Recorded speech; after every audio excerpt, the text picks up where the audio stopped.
2013 was a year full of big political stories like the NSA snooping scandal, IRS targeting conservative groups, Obamacare, of course. But which ones kept us talking and watching this year? Well, here to share her top 5 political moments is co-host of The Five, Dana Perino. Hey, Dana. Thanks for having me. Good morning. All right, so you've broken down. It's always interesting to go back and think about the year because there are things you just totally forget about. I forgot about a couple of these. Like number 5, did you forget about this one? No.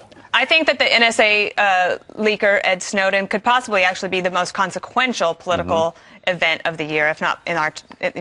well, maybe Obamacare is probably still number 1, but the NSA leaker is going to have repercussions for the rest of our lives. And I think that it's hopeful that the government, that the White House, is trying to organize and figure out how to minimize the damage from future things that are going to come out, because there probably will be. We've already been warned that they will be embarrassing. And it already did have a lot of impact, even in the Congress. Right. And now, and in the courts. And the courts now saying, hey, it's okay. One judge saying it's okay, one judge saying it's not okay, so maybe the Supreme Court is going to have to decide it. But our lawmakers are going to have to think ahead about metadata. Policy cannot keep pace with technology, but we are expecting our intelligence community to keep pace with terrorists who are using the new technology. So we have to think through all of those things. Let's talk about a lawmaker, Rand Paul. How about that filibuster? I remember I was in Houston, Texas, and I saw on Twitter all this stuff about Rand Paul. I'm like, what is he doing? And then my husband and I watched for a couple of hours, and I thought, wow, this is great. And people kind of probably don't even remember what the point of it was, but in terms of what the topic was, but they thought, what a way to show the power of the Senate, the power of a senator and one person and what they could do. Yeah. All right. Well, we couldn't forget Hillary losing her cool, as some said she did, at the Benghazi hearing. Right. So you've been talking about Benghazi this morning because of the new New York Times report. I think that that's going to be what it's going to be. However, for her, on that particular issue, it's not just a question of what she did on Benghazi. It was the imperious attitude of when she said, what difference at this point does it make? And not the way she didn't even say it as nicely as you just said. I know. She said it like this. Listen. The fact is, we had 4 dead Americans. Was it because of a protest, or was it because of guys out for a walk one night who decided they'd go kill some Americans? What difference at this point does it make?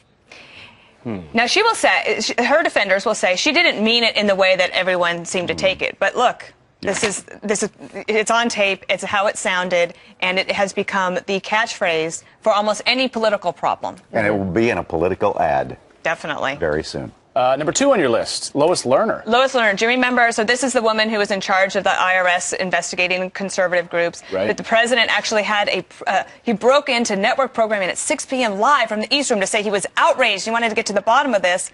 Turns out then the next week they called it a phony scandal. And then Lois Lerner really irritated the nation when she said, I plead the fifth, which means that she's absolving herself from responsibility. And she said it just like this.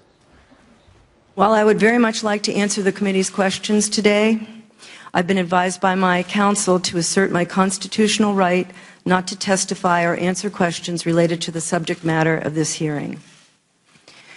After very careful consideration, I've decided to follow my counsel's advice and not testify or answer any of the questions today. And of course, Dana, she spoke for like 10 minutes before that. Right? Remember that? She gave a statement. And then it all just fades away. But also remember, she gets full retirement benefits. Right. And there's no consequences. Okay, go ahead, Julia. I was just going to say the coup de grace. The lie of the year, as it's been called. Can you imagine? I can't imagine being the press secretary and finding out that the lie of the year from the Washington Post is your president's campaign message for the past 5 years. And I'm assuming you have a soundbite? We do. We do. Roll it. If you've got health insurance, you like your doctor, you like your plan, you can keep your doctor, you can keep your plan. I am sorry that they are finding themselves in this situation based on assurances they got from me. That was kind of a weird... How would you handle that as a press secretary? that's your lie. I don't know. I think that part of the problem also is that they obfuscated so much that they said, well, there wasn't a lie. And remember, Valerie Jarrett, the president's personal senior political advisor, tweeted out right as all of it was unfolding, saying, that's absolutely not true. You can't keep your doctor if you want to. You can't keep your insurance if you want to. And they just compounded lie after lie. The biggest problem for them is that the president's trust, the the confidence in the president, the trust in the president, those numbers went down along with approval ratings. Approval ratings you can kind of get back up. Trust is a very hard thing to win back. Yeah, absolutely right. Dana Perino, we hope you have a wonderful New Year. What are your plans? Well, my Scottish grandkids, step-grandkids are in town. They're 7-year-old twins. Hopefully the parents are going to get a chance to come down and look at the ball. And I'm holding a 7 p.m. New Year's Eve party because that's when it would be in Scotland. And then I can go to bed. Oh, that's Brilliant. sweet. Well, That's a brilliant idea. we'll see you at 7 then. Yes, and Tuesday night. Yes, from my apartment. Sure. We'll be there. We're sending a satellite truck there. Is that okay? Happy New Year, Dana.